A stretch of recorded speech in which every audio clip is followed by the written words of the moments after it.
Selamat pagi Bapak Ibu Saudara yang terkasih di dalam Tuhan Yesus Kristus. Kita bertemu lagi di dalam kasih Tuhan. Kita bersama-sama menyatukan hati kita di pagi hari ini untuk menyembah dan memuliakan Tuhan. Sebab Tuhanlah yang suci, Tuhanlah yang maha kuasa, yang layak kita tinggikan dan kita agungkan bersama-sama. Mari pagi hari ini kita bersama-sama menaikkan pujian buat Tuhan dari Kidung Jemaat nomor 2. Suci, suci, suci, Tuhan Maha Kuasa. Dikau kami puji di pagi yang teduh. Kita pujikan bait yang pertama dan yang keempat.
Hai bangkit bagi Yesus, pahlawan salibnya, anjungkan panji raja, dan jangan menyerah. Kita pujikan bait yang pertama, ketiga, dan yang keempat.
saudara dikasih Tuhan Yesus, meskipun gaduhnya bencana yang seperti ini, tapi tidak akan lama lagi akan diganti nyanyian kemenangan bagi kita anak-anak Tuhan yang dimenangkan di dalam Tuhan.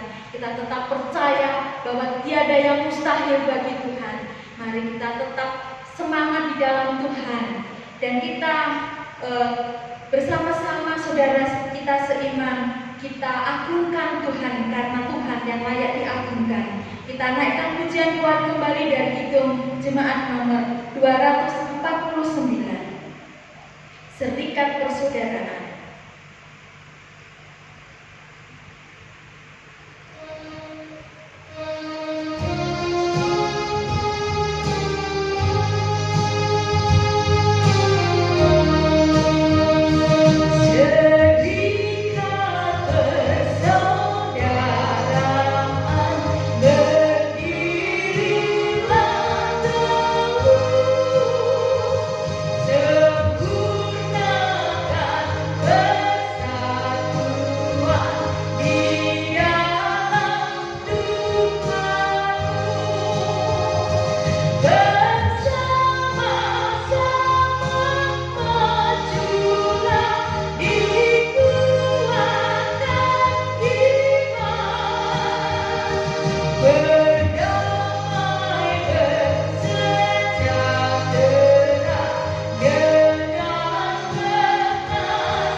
Kita sekarang persiapkan hati kita masing-masing. Kita mau mendengarkan firman Tuhan bersama-sama dengan menaikkan pujian buat Tuhan. Mari kita siapkan hati kita dengan pujian nomor 33. Suaramu ku dengar.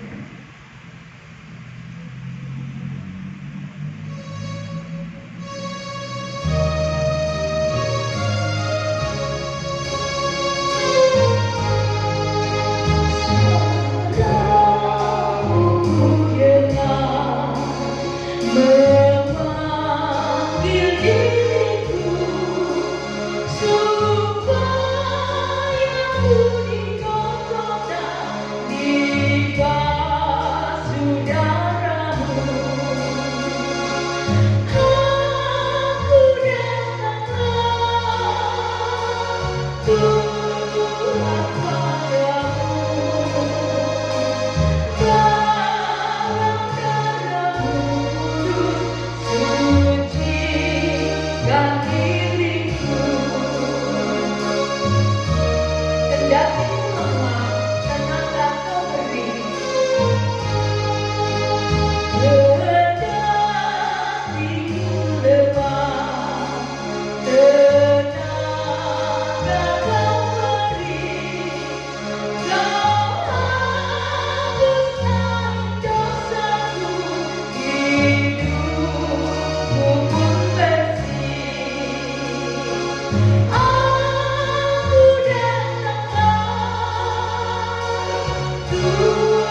Jemaat yang terkasih di dalam Tuhan Yesus, marilah kembali bersama-sama datang ke hadirat Tuhan di dalam doa.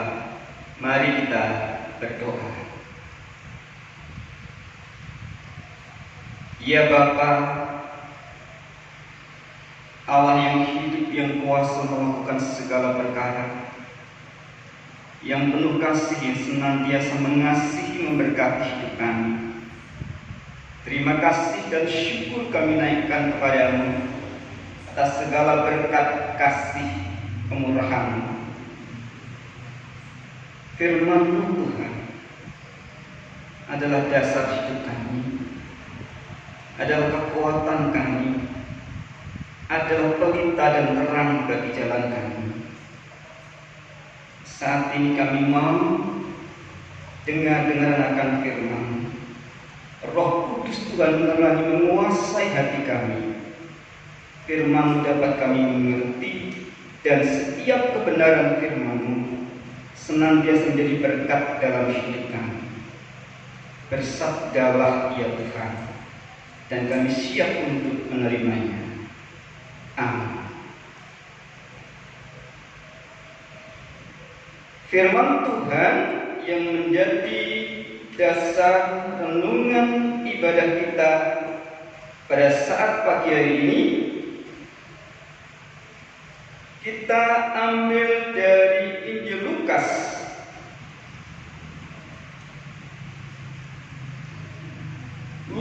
bab 24 ayat 13 sampai 33. Lukas 24 ayat 13 sampai 33. Demikianlah firman Tuhan. Pada hari itu juga dua orang dari murid-murid Yesus pergi ke sebuah kampung bernama Emmaus yang terletak kira-kira 7 mil jauhnya dari Yerusalem. Dan mereka bercakap-cakap tentang segala sesuatu yang telah terjadi. Ketika mereka sedang bercakap-cakap dan bertukar pikiran, datanglah Yesus sendiri mendekati mereka, lalu berjalan bersama-sama dengan mereka. Tetapi ada sesuatu yang menghalangi mata mereka, sehingga mereka tidak dapat mengenal Dia. Yesus berkata kepada mereka, "Apakah yang kamu percakapkan sementara kamu berjalan?" Maka berhentilah mereka dengan muka muram.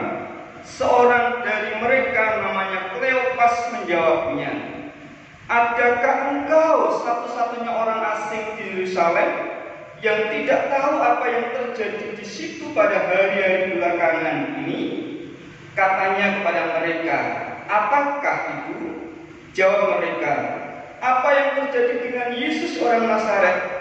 Dia adalah seorang nabi yang berkuasa dalam pekerjaan dan perkataan di hadapan Allah dan di depan seluruh bangsa kami. Tetapi imam-imam kepala dan pemimpin-pemimpin kami telah menyerahkan Dia untuk dihukum mati, dan mereka telah menyalibkannya. Padahal kami dahulu mengharapkan bahwa Dialah yang datang untuk membebaskan bangsa Israel. Tetapi sementara itu telah lewat 3 hari sejak semua itu terjadi. Tetapi beberapa perempuan dari kalangan kami telah mengejutkan kami. Pagi-pagi buta mereka telah pergi ke kubur dan tidak menemukan mayatnya. Lalu mereka datang dengan berita bahwa telah kelihatan kepada mereka malaikat-malaikat yang mengatakan bahwa Ia hidup. Dan beberapa teman kami telah pergi ke kubur itu dan mendapati bahwa memang benar yang dikatakan perempuan-perempuan itu, tetapi Dia tidak mereka lihat. Lalu Ia berkata kepada mereka, "Hai kamu orang bodoh, betapa lambannya hatimu sehingga kamu tidak percaya segala sesuatu yang telah dikatakan para nabi. Bukankah Mesias harus menderita semuanya itu untuk masuk ke dalam kemuliaannya?" Lalu Ia menjelaskan kepada mereka apa yang tertulis tentang Dia dalam seluruh kitab suci. mulai dari kitab Musa dan segala kitab nabi-nabi. Mereka mendekati kampung yang mereka tuju, lalu ia berbuat seolah-olah hendak meneruskan perjalanannya. Tetapi mereka sangat mendesaknya, katanya, "Tinggallah bersama-sama dengan kami, sebab hari telah menjelang malam dan matahari hampir terbenam." Lalu masuklah ia untuk tinggal bersama-sama dengan mereka. Waktu ia duduk makan dengan mereka, ia mengambil roti, mengucap berkat, lalu memecah-pecahkannya dan memberikannya kepada mereka. Ketika itu terbuka mata mereka, dan mereka pun mengenal dia, tetapi ia lenyap dari tengah-tengah mereka. Kata mereka seorang kepada yang lain, "Bukankah hati kita berkobar-kobar ketika ia berbicara dengan kita di tengah jalan, dan ketika ia menerangkan kitab suci kepada kita?" Lalu bangunlah mereka dan terus kembali ke Yerusalem. Di situ mereka mendapati ke-11 murid itu. Mereka sedang berkumpul bersama-sama dengan teman-teman mereka. Demikian pembacaan firman Tuhan. Berbahagia setiap kita yang setia mendengar dan merenungkan setiap kebenaran firman-Nya. Haleluya.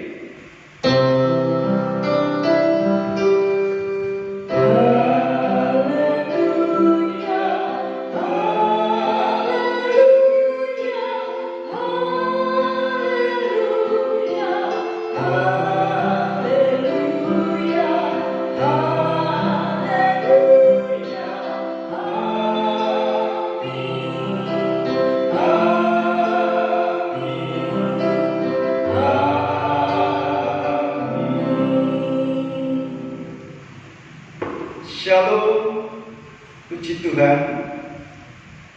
Oleh karena kasih kemurahan-Nya, di saat pagi yang indah ini kita bisa kembali berkumpul, bersekutu, beribadah bersama keluarga dalam damai sukacita Tuhan. Bapak, Ibu, Saudara jemaat Tuhan yang terkasih, sampai sekarang ini pandemi virus corona COVID-19 masih menjadi trending topik percakapan. Di TV setiap hari ada percakapan pandemi COVID-19 ini, bahkan tambah ramai. Percakapan tentang pemberlakuan PSBB, dan yang terakhir ramai percakapan tentang adanya larangan mudik. Ada istilah-istilah ketentuan-ketentuan yang lain, isolasi mandiri selama 14 hari dan lain sebagainya. Semua percakapan-percakapan tentang pandemi COVID-19.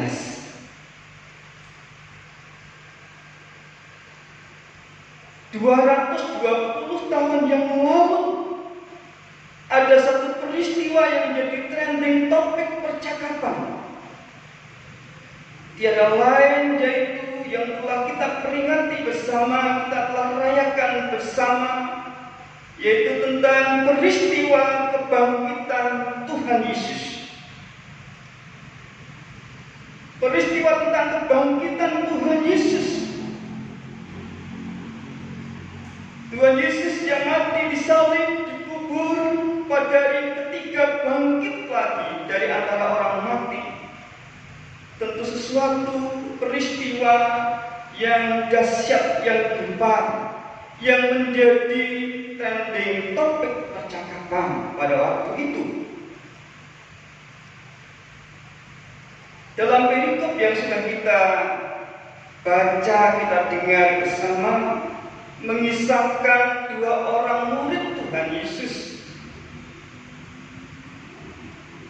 yang pergi pergi ke kampung Emmaus. Kita baca ayat 13.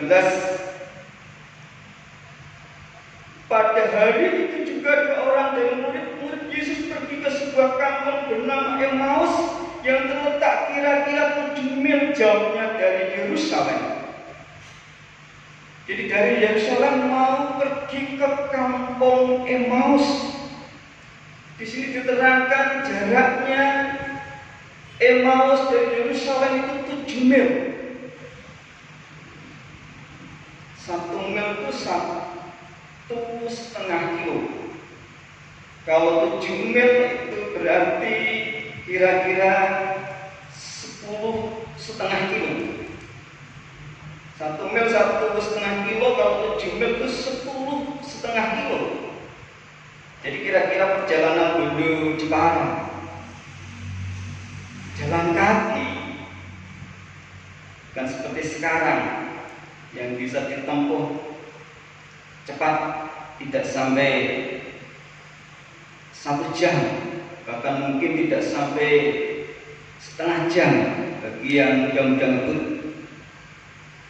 Dua orang murid pergi ke kampung Emmaus yang jaraknya 10,5 kilo. Mereka berjalan kaki. Dan di sini diterangkan di dalam perjalanannya itu mempercakapkan tentang kebangkitan Tuhan Yesus. Ayat 14 diterangkan, dan mereka bercakap-cakap tentang segala sesuatu yang telah terjadi. Dan segala sesuatu yang telah terjadi, dan ini adalah sesuatu kabar peristiwa yang masih hangat, yaitu tentang kebangkitan Tuhan Yesus. Dan sudah 3 hari mati dikubur, tapi bangkit lagi dari antara orang mati. Sesuatu peristiwa yang dahsyat, yang gempar, menjadi trending topik percakapan pada saat itu. Dua orang murid Tuhan Yesus dalam percakapan, dalam perjalanan mempercakapkan tentang kebangkitan Tuhan Yesus. Mereka memang belum melihat, tetapi sudah menerima kesaksian dari Maria Magdalena dan ibu-ibu yang lain. Dalam perjalanan itu terlihat mereka juga masih begitu merasa kehilangan. Ketika dalam perjalanan itu sudah mempercakapkan Tuhan Yesus, apa yang terjadi dalam perjalanan itu? Yang pertama, ketika mereka sedang mempercakapkan tentang kebangkitan Tuhan Yesus, diterangkan di sini, ketika mereka sedang bercakap-cakap dan bertukar pikiran, datanglah Yesus sendiri mendekati mereka, lalu berjalan bersama-sama dengan mereka. Mereka ada dalam satu pergumulan dan masih merasa kehilangan.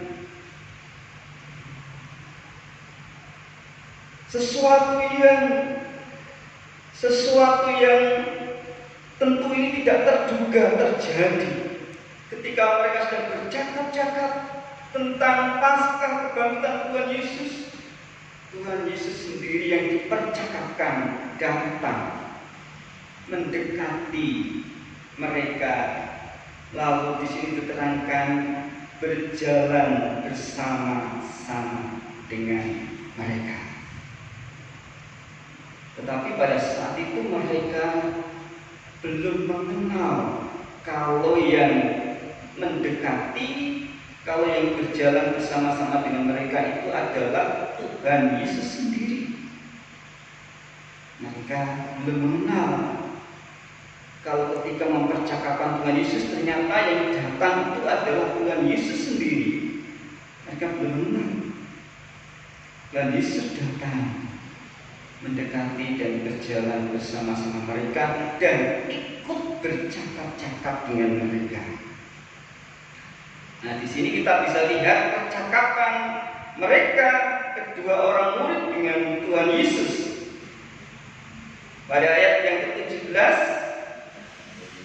ini adalah percakapan Tuhan Yesus dengan para murid. Yesus berkata kepada mereka, "Apakah yang kamu percakapkan sementara kamu berjalan?"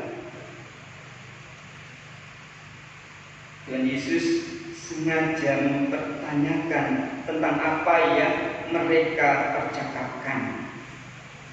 Lalu maka berhentilah mereka dengan muka muram. Nah, di sini diterangkan dengan muka muram yang menunjukkan satu situasi, satu suasana merasa kehilangan, masih dalam satu pergumulan, dan mungkin juga masih merasa sedih dan lain sebagainya. Dan ini berita yang dahsyat, berita yang gempar. Kok ada orang menanyakan, apa yang memang arti katanya. Nah, mereka berpikir jangan-jangan ini memang orang asing yang tidak tahu peristiwa yang baru saja terjadi.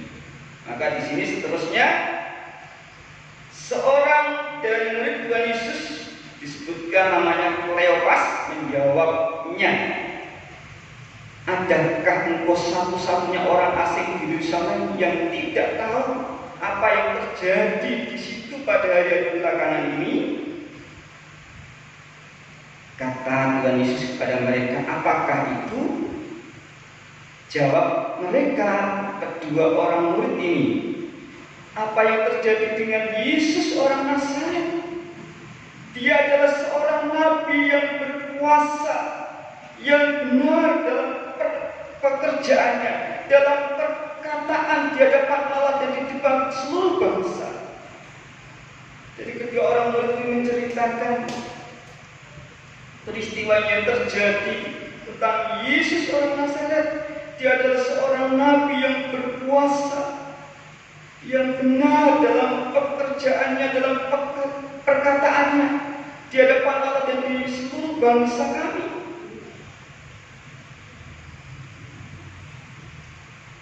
Tetapi imam-imam kepala pemimpin kami telah menyerahkan dia untuk dihukum mati dan mereka telah menyalibkannya.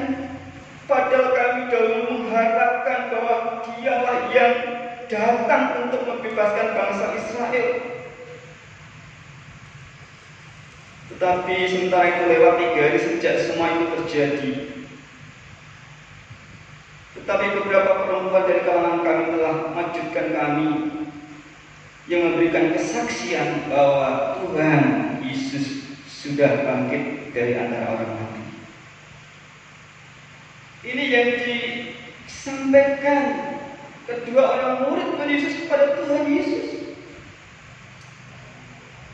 Jadi apa yang diungkapkan, dia begitu masih merasa kehilangan. Dia adalah seorang nabi yang berkuasa, yang benar dalam pekerjaannya, dalam perkataannya. Dan sungguh sangat diharapkan dia adalah Mesias yang dinantikan untuk membebaskan kami, bangsa Israel, dari pupukan hambaan. Menunjukkan suasana hatinya yang masih merasa kehilangan dan sedih.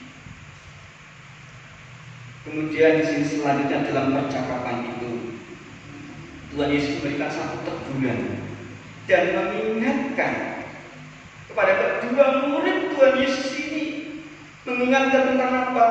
Tentang nubuatan para nabi. Di sini diterangkan ayat 25 sampai 27. Di sini Tuhan Yesus menegur dan mengingatkan para murid. Lalu ia berkata kepada mereka, "Hai kamu orang bodoh, betapa lambannya hatimu sehingga kamu tidak percaya segala sesuatu yang telah dikatakan para nabi. Bukankah Mesias harus menderita semuanya itu untuk masuk ke dalam kemuliaannya?" Dan setelah itu Tuhan Yesus menjelaskan kepada mereka apa yang tertulis tentang dia dalam seluruh kitab suci. mulai dari kitab nabi-nabi, mulai dari kitab-kitab Musa dan segala kitab nabi-nabi. Jadi rupa-rupanya pergumulan persoalan yang dihadapi kedua orang murid, demikian sebenarnya murid-murid yang lain itu sama sekali lupa tentang nubuatan para nabi. Sudah dinubuatkan, sudah diberitahukan sesuatu yang akan terjadi tentang Mesias ini, bahwa harus menderita sebagai awal untuk memasuki kemuliaan. Teguran dan mengingatkan kepada para murid. Ketika itu disampaikan oleh Tuhan Yesus, para murid ini merasa ada satu gairah, ada satu sukacita yang mengalir di dalam dirinya. Terus dalam perjalanannya, di sini diterangkan ayat yang ke 28. Mereka mendekati kampung yang mereka tuju, lalu ia berbuat seolah-olah hendak meneruskan perjalanannya. Tetapi mereka, kedua orang murid Tuhan Yesus, sangat mendesaknya. Katanya, tinggallah bersama-sama dengan kami, sebab hari telah menjelang malam dan matahari hampir terbenam. Sangat dengan hormat memohon Tuhan Yesus untuk bisa tinggal bersama mereka, karena sudah petang, matahari sudah hampir terbenam. Dan Tuhan Yesus akhirnya menerima dan kemudian tinggal bersama-sama dengan mereka. Dan ketika tinggal bersama-sama dengan mereka, di sini Tuhan Yesus melayani mereka. Di sini diterangkan pada ayat yang ke-30, waktu ia duduk makan dengan mereka, Tuhan Yesus mengambil roti, mengucap berkat, lalu memecah-mecahkannya dan memberikannya kepada mereka. Melayani mereka. Tuhan Yesus mengambil roti, mengucap berkat, lalu memecah-mecahkannya kepada mereka, memecah-mecahkan dan memberikannya kepada mereka. Ini memang mengingatkan peristiwa ketika Tuhan Yesus memberikan makan orang 5.000. Dan ketika Tuhan Yesus bersama para murid mengadakan satu perjamuan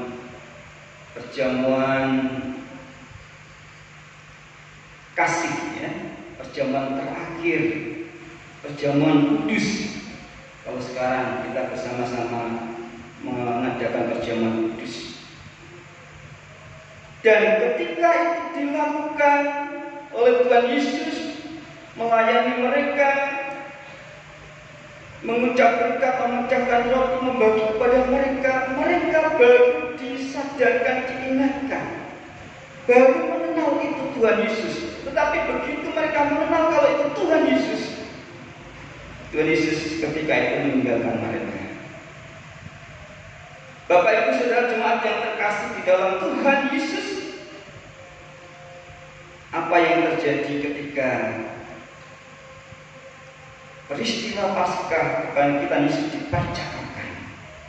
Tuhan berjalan-jalan bersama dengan mereka, Tuhan bercakap-cakap dengan mereka, dan kita melihat di sini ada sukacita yang mengalir di dalam hidupnya. Kedua para murid ini mengalami satu sukacita di dalam hidupnya ketika mereka tahu, dan ternyata itu adalah Tuhan Yesus sendiri. Dikatakan di sini, kata mereka seorang kepada yang lain, bukankah hati kita berkobar-kobar ketika ia berbicara dengan kita di tengah-tengah jalan, dan ketika ia menerangkan kitab suci kepada kita? Ada sukacita yang mengalir dalam hidupnya. Kelesuannya, lelah capeknya, kesedihannya digantikan sukacita yang mengalir di dalam hidupnya. Dan ayat 33 yang terakhir, lalu bangunlah mereka dan terus kembali ke Yerusalem. Di situ mereka mendapati ke-11 murid itu mereka sedang berkumpul bersama-sama dengan teman-teman mereka. Diterangkan di sini, bangunlah mereka dan terus kembali ke Yerusalem. Padahal baru perjalanan sehari 10,5 kilo. Tentu saya capek dan lain sebagainya. Tetapi oleh karena sukacita yang kuat mengalir dalam hidupnya, memberikan satu kekuatan. Ini adalah kabar sukacita yang harus kita segera kabarkan, yang harus kita segera sampaikan kepada para murid-murid Tuhan Yesus yang lain yang ada di Yerusalem. Diterangkan di sini, mereka bangun dan terus kembali ke Yerusalem. Lelah capeknya hilang. Ada sukacita dan kekuatan untuk menyampaikan kabar sukacita kepada murid-muridnya di Yerusalem. Dan kedapatan para murid di Yerusalem pada berkumpul, dan Thomas. Dan di sini diterangkan, kalau kita baca ayat berikutnya, Simon Petrus menyampaikan Tuhan Yesus sudah bangkit dari antara orang mati, karena mereka sudah melihat, bertemu dengan Tuhan Yesus. Kemudian Kleopas dan seorang temannya menyampaikan berita yang sama, kalau mereka dalam perjalanan bertemu dengan Tuhan Yesus, bercakap-cakap dengan Tuhan Yesus, bahkan tinggal bersama dengan Tuhan Yesus, bahkan Tuhan Yesus melayani mereka dengan kasih. Sukacita menjadi kekuatan untuk membagikan sukacita kepada muridnya, dan mereka saling menguatkan di antara orang murid Tuhan Yesus. Jemaat yang terkasih di dalam Tuhan, pandemi COVID-19 sampai sekarang trending topik. Kebangkitan Yesus 2020 tahun yang lalu jadi trending topik. Tetapi perbedaannya adalah, kalau pandemi virus corona COVID-19 ini adalah percakapan yang berbicara tentang penderitaan, tentang sakit, penyakit, dan kematian. Namun kebangkitan Tuhan Yesus adalah percakapan berita kehidupan sukacita surga.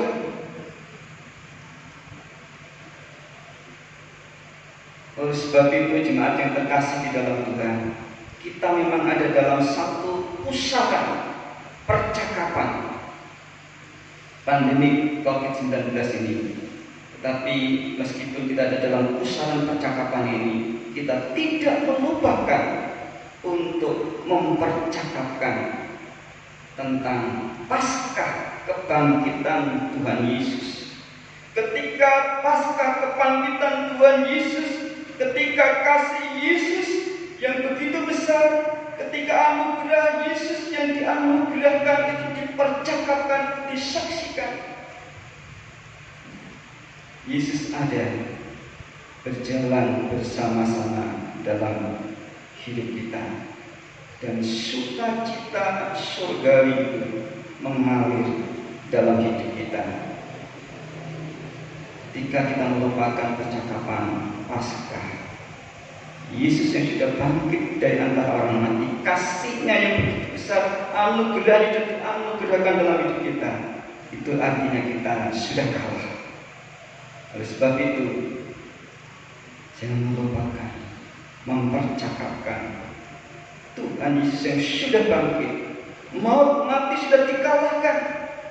Kasih Kristus yang begitu besar, anugerahnya begitu agung dan mulia, kita percakapkan di dalam kehidupan ini.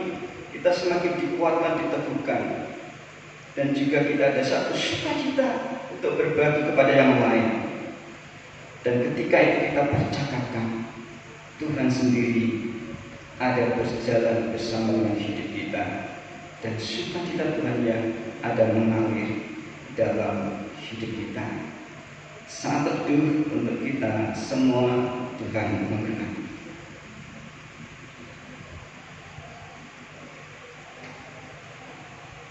Mari kita berdoa. Ya Bapa, terima kasih firman yang telah kami terima pada saat ini. Roh Kudus Tuhan menyempurnakan dalam hidup kami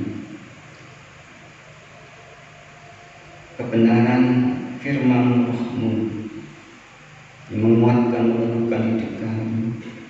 Meskipun dalam perjalanan hidup kami ada tantangan yang harus kami hadapi, berkat Tuhan terus juga atas jemaat-Mu, ada dalam pertolongan, perlindungan, pemeliharaan, dan hidup yang semakin dekat Tuhan, memuji, menyembah, memuliakan nama-Mu dalam segala situasi hidup yang kami hadapi. Kekuatan dan sukacita surgawi selalu mengalir dalam hidup kami, karena Tuhan yang senantiasa menyertai dalam hidup kami. Terima kasih ya Bapa di surga. Kembali kami berdoa untuk pemerintahan bangsa negara kami Indonesia dalam segala upaya untuk menangani, memutus mata rantai virus corona ini, sehingga segala sesuatu yang dikerjakan tidak sia-sia oleh karena campur tanpa pertolongan-Mu, oleh karena kasih kemurahan yang Tuhan nyatakan berikan. Para medis, dokter, perawat, dan semua yang berjuang untuk merawat pasien yang kena virus corona ini, Tuhan mengasihi dan menolong kekuatan, kesehatan, dapat mengerjakan tugasnya dengan baik, dan sukacita Tuhan yang ada mengalir dalam hidupnya. Para korban daripada pandemi COVID-19, Tuhan juga mengasihi, menolong untuk setiap mereka di dalam keterbatasan kelemahannya dan mungkin ketidakberdayaannya, keputusasaannya. Ada satu kekuatan penghiburan dan pengharapan dalam hidupnya oleh karena kasih kemurahan-Nya Tuhan Yesus. Terima kasih ya Bapa, Tuhan mengampuni atas segala kekurangan kesalahan kami. Di dalam Tuhan Yesus Kristus kami berdoa dan bersyukur. Haleluya. Amin. Jemaat Tuhan yang terkasih, mari kembali kita naikkan pujian bagi Tuhan, dan kita bersama diberikan kesempatan untuk memberikan persembahan bagi Tuhan.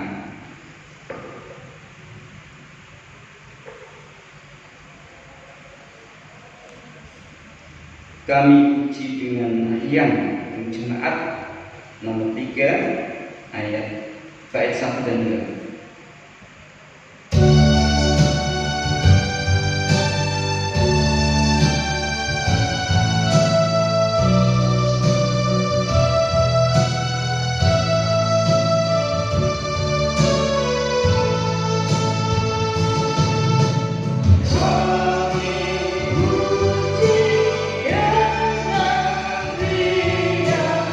Ingat Allah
jemaat dimohon berdiri bersama saudara seiman di seluruh muka bumi.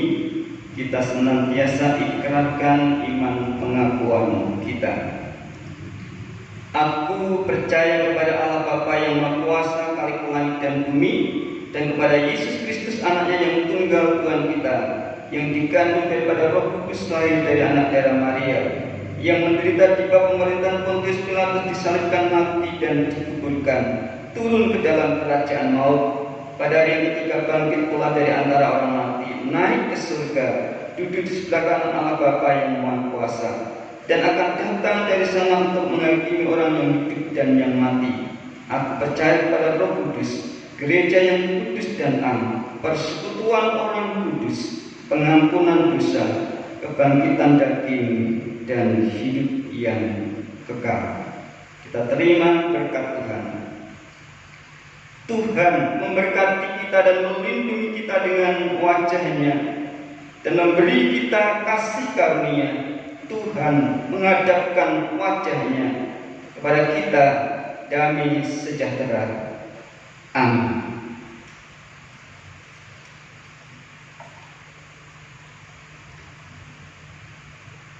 Bapak Ibu Saudara jemaat Tuhan yang terkasih, masih tetap berdiri dan bisa saling bersalaman atau mungkin juga berpelukan suami istri dan anak-anak, anggota keluarga, kecuali kalau ada yang baru mudik, meskipun satu keluarga mesti isolasi diri. Dan kita akan akhiri bersama ibadah kita pada saat ini dengan menaikkan pujian bagi Tuhan, ingat akan nama Yesus.